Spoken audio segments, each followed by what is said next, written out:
What's up, guys? Welcome back to a brand new video. Today I'm going to be doing kind of a different video today. It's going to be a comparative analysis between Guts from Berserk and then Thorfinn from Vinland Saga. I got my friend Xbox Gut to help me out with it. I'm mainly going to be looking at how the two different characters respond to different types of trauma and things that go wrong in their background. So yeah, without further ado, I'll hand it over to him and let him talk about Guts. Also, I just wanted to let you guys know, quick note, there will be spoilers for the Golden Age arc of Berserk and the prologue, and then like some minor spoilers for the farmland arc or the slave arc of Vinland Saga. But other than that, everything else is fine. Hey, what's going on, guys? Xbox Gut. Shout out to Zach for throwing me in this video. Everyone knows I love Guts on my channel, so just to do an analysis about him and his trauma and how he handles it as a conviction arc. Just super excited. Thank you for having me. So we'll start off with his childhood trauma, and just a disclaimer, it's going to be really graphic and stuff like that, and spoils up to the conviction arc for Berserk. Nothing past the conviction arc, so it's how he handles it as a conviction arc. Just right off the bat, Guts was born from a corpse, and he was found by the band with Gambino's wife, and stuff like that. Right off the bat, as they took him in, Guts was forced to fight and stuff like that. Just by will. I mean, Guts doesn't know any better, so he doesn't know not to fight, so he just fights anyway. That's all he knows. And eventually, as Guts grows up, Gambino ends up selling off Guts's body to other members of the band, pretty much just having them rape Guts just to satisfy their needs and stuff like that, which is pretty awful. Eventually, Gambino just gets drunk one night and tries to kill Guts. Guts has no choice but to defend himself and kills off Gambino. And Guts feels very, very regretful and stuff like that, because he feels like that was his father, and which is such a messed up kind of relationship because Gambino was a terrible person and Guts just looked up to him as a father figure, which is so sad. But eventually, Guts runs away from that band and runs into the Band of the Hawk, which consists of Casca, Pippin, and mainly Griffith. And as Guts stays there, he finds happiness, he finds friendship with Griffith, and he finds love with Casca. So he really finds his place in the Band of the Hawk, and he really just finds peace. And even though he's fighting and killing people, that's all he's ever known. But just to have this intimate relationship with Griffith, to have it with Casca, he just really, really enjoys that. And really lowers his guard down, actually, because after Gambino getting Guts raped and stuff like that, Guts was really kind of pushing away everyone, scared to be touched and everything like that. But being in the Band of the Hawk, he let his guard down a lot, and he ended up really softening his heart to all these people around him and actually just trusting a lot of them. Later down the line, as Guts, Casca, and Griffith kind of get all this kind of relationship together, Casca kind of finds that she loves Guts a lot more than she realizes, and you know, Guts and Casca just get that really, really intimate, tender love, and it's just such a great romance to see. But years and years and years down the line, Guts and Casca and Griffith get themselves into kind of a sticky situation where Griffith kind of has sex with the main king of the land's daughter, and she, you know, was a virgin and stuff like that, and the king goes absolutely nuts and kind of banishes Griffith, and to torment forever. He just gets tortured until he finally dies out. But from there, Griffith is able to use his behelit, put his own blood on it, which is, the behelit is a necklace with a little egg on it. That's the behelit. He puts blood on it, and he's able to summon the 4 members of the God Hand. And with the 4 members of the God Hand, they choose Griffith to be the 5th member, but they need a sacrifice. And what is that sacrifice?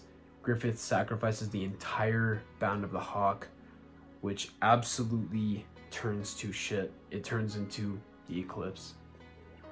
After Griffith becomes Femto, he becomes this marvelous villain, just an absolute crazy, crazy looking villain. He pretty much rapes Casca right in front of Guts' eyes, and they force Guts to watch. And what I mean by they is all the demons around him. They have his arm in his mouth and stuff like that, the demon's mouth, and Guts chops his own arm off and stuff like that to get to Casca. They gouge his own eye out, and It's all very, very traumatic. But eventually, Guts gets to Casca, and they both escape from the eclipse, thanks to the Skull Knight. Finally, when they come to, they find a place to reside at with an old member of the Band of the Hawk, and they both reside there, and come to find out that Casca doesn't remember a single thing. She is completely brainwashed. She doesn't remember anything. She doesn't even remember who Guts is. And it's really traumatic for Guts, because Guts, all he knew was fighting, and that his love was Casca. And just to see her distraught like that just breaks him and causes him just to run off into a field, just run and run and run. And it's a really touching moment in Berserk. But after he kind of copes with this sadness, he just gets filled with this rage, this inner rage that I've never seen before in manga. It's absolutely insane the way he is just so revengeful over Griffith, how he wants to get revenge for Casca and all the members that he sacrificed. But after all those traumatic experiences, the way Guts deals with all of it is just through rage. He just goes after every single demon that he can find and just asks, where can I find the God Hand? Do you know who the members of the God Hand are? And it just is a never-ending hunt for Guts. Eventually, Guts kind of fights his own feelings, and his feelings kind of tell him, like, you know, is it worth what you're doing? Is all these people, all these innocent souls that you're killing really worth it? And, you know, Guts eventually says, yeah, like, what I'm doing is justified. So yeah, guys, as of the Conviction arc, Guts is just a rageful mess.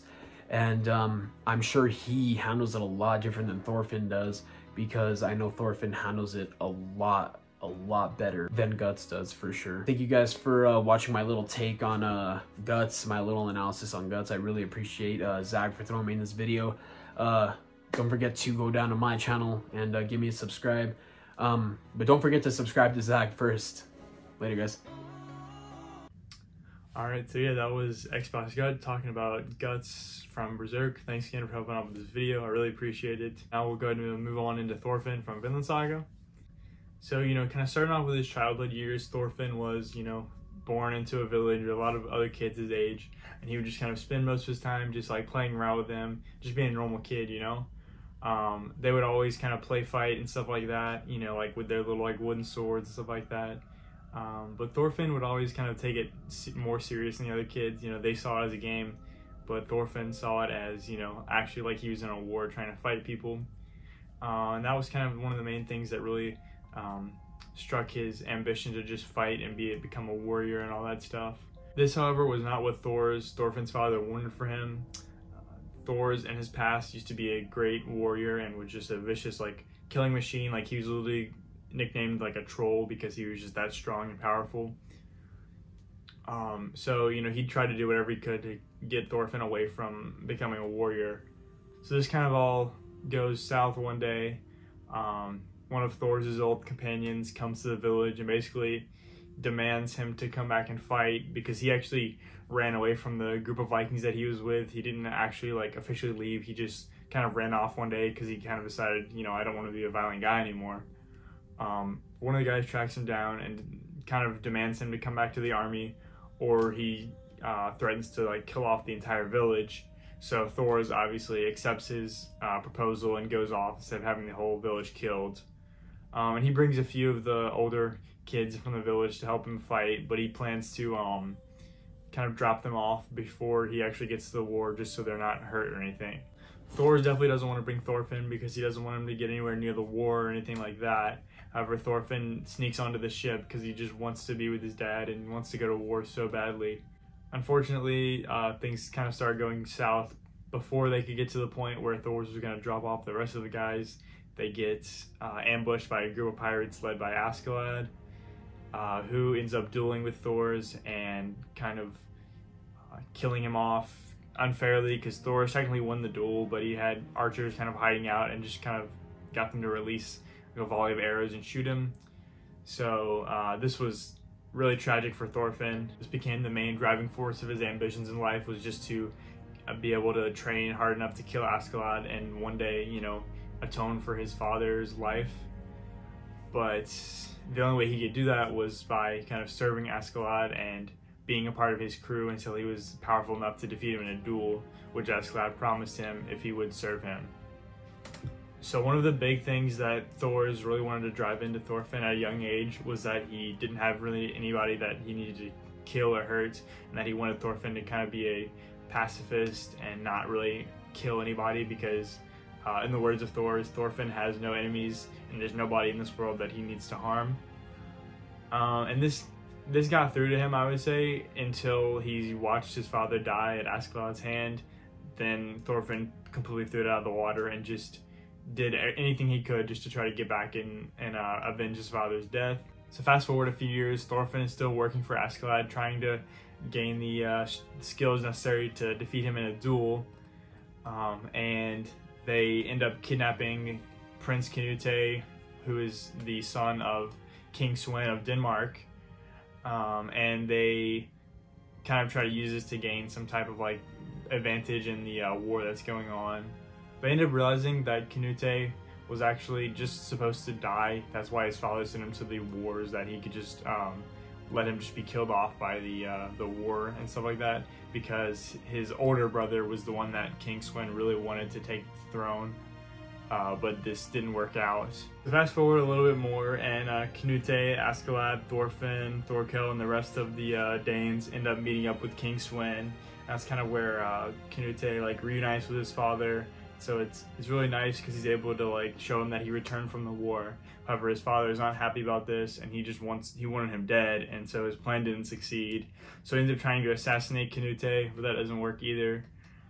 So then it's like this weird kind of like dynamic, because he wants him dead, but he has to act like he doesn't, all that type of stuff. So then they kind of meet up at this like banquet, and that's when Askeladd just decides to go crazy and cut off King Sweyn's head. Askeladd in this moment just decides that in order for Canute to be able to succeed and become king, he needs to make himself look like he's the villain and let Canute kill him, so that people aren't afraid of Canute being trustworthy or not, because people are kind of already suspicious of Askeladd's allegiance. So he just decides this is the best way to help Canute.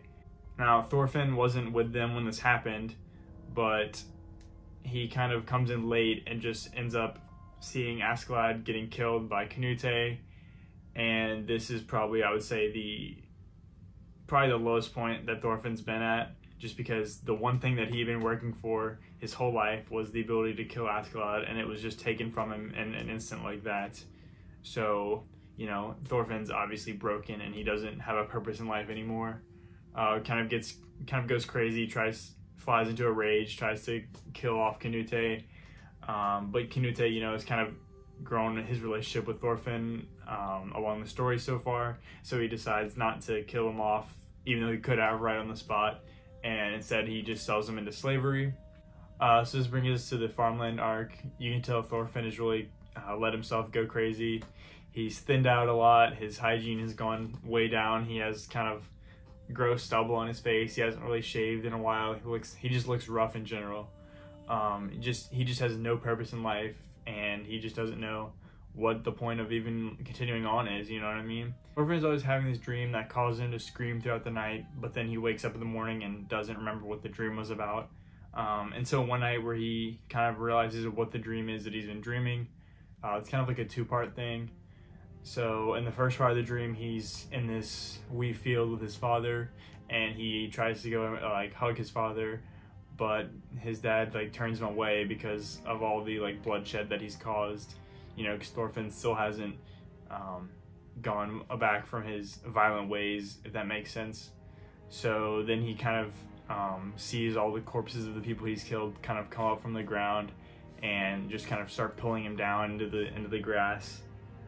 And he's about to fall, but he's like barely hanging on, and then he just kind of like looks down below him, and there's just like piles of like bodies like trying to pull him down, that are kind of just like all of the people that he's killed, that he's just like haunting his conscience because he feels guilty about it for the first time ever. So he's like looking down, and then he sees Askeladd kind of just like chilling down there, like he's not going crazy like any of the other corpses, which is interesting because all the other people down there Thorfinn has killed, but Askeladd didn't get killed by Thorfinn. So it's kind of interesting to figure out why he's down there. I think it just has to do with something about him being such a big part of Thorfinn's life. Because honestly, they had a pretty good relationship, even though Thorfinn wanted to kill him. Like, it was still kind of like a friendly relationship, other than the fact that Thorfinn literally was just trying to kill him one day. So then, as he's still hanging on to the cliff, like about to slip, Askeladd tells him, like, you know, get up, climb, leave this place behind. You still have time. Because, you know, he's still alive versus Askeladd's already made his choice and he's kind of down there already, so he can't do anything about it. But he kind of helps Thorfinn by clearing some of the bodies away so he can kind of get back up. And he tells him, as he leaves, as Thorfinn like gets up to leave the place, he tells him, become a true warrior, which is really important because that's something that his dad always talked about. Becoming a true warrior means that you don't need to carry a sword, which then basically means a true warrior doesn't need to kill people to be a warrior. This is definitely the turning point of Thorfinn's character.